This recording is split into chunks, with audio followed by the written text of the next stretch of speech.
యాదాద్రి భువనగిరి జిల్లా హెడ్ క్వార్టర్లో ఉన్నటువంటి అర్బన్ రెసిడెన్షియల్ స్కూల్ ఏదైతే ఆర్బీ నగర్లో ప్రస్తుతం నడుస్తుందో గత 7 సంవత్సరాల నుంచి ఈ పాఠశాల ఇక్కడ నడుస్తుంది.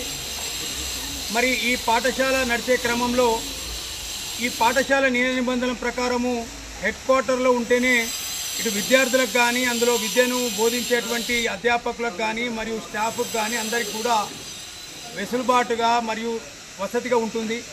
మరి వివిధ కారణాలు చెప్పి ఈ అర్బన్ రెసిడెన్షియల్ స్కూల్ని ఇక్కడి నుంచి ఆలేరు నియోజకవర్గం సందపల్లికి తీసుకుపోయే ఏదైతే ప్రయత్నం చేస్తుండ్రో మేము భారతీయ జనతా పార్టీగా ఒకటే అడుగుతున్నాం.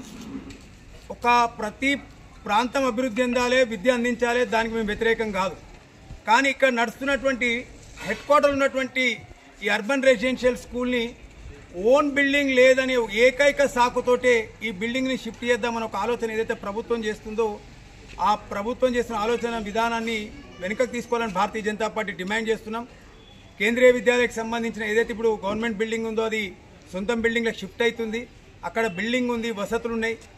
అమ్మాయిల ఇప్పుడు ఏదైతే పిల్లలు ఇక్కడ ఉన్నారో ఆ పిల్లలకు సంబంధించి ఏదైతే హెల్త్ ఎమర్జెన్సీ ఉంటుందో లేదంటే వాళ్ళ తల్లిదండ్రులు వచ్చిపోవడానికి ఉంటుందో ట్రాన్స్పోర్టేషన్ కానివ్వండి, హెల్త్ ఇష్యూస్ కానివ్వండి, ఇంకా వేరే ఏ ఇష్యూస్ ఉన్నా కూడా హెడ్ క్వార్టర్లు ఉంటే ఇవన్నీ కూడా సాధ్యమయ్యే పరిస్థితి ఉంటుంది.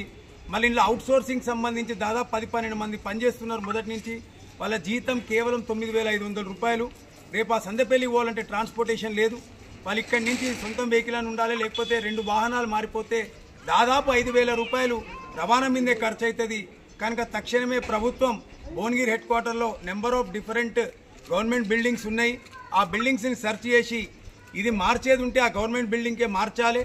నాణ్యమైన విద్య మరియు నాణ్యమైన ప్రమాణాలతోటి వారికి భోజనం కల్పించే విధంగా ఏదైతే కేంద్ర ప్రభుత్వం తలపెట్టిన ఈ అర్బన్ రెసిడెన్షియల్ స్కూల్స్ యొక్క ఆశయ సాధనలో ఈ హెడ్ క్వార్టర్ నుంచి తరలించొద్దని భారతీయ జనతా పార్టీ డిమాండ్ చేస్తాం.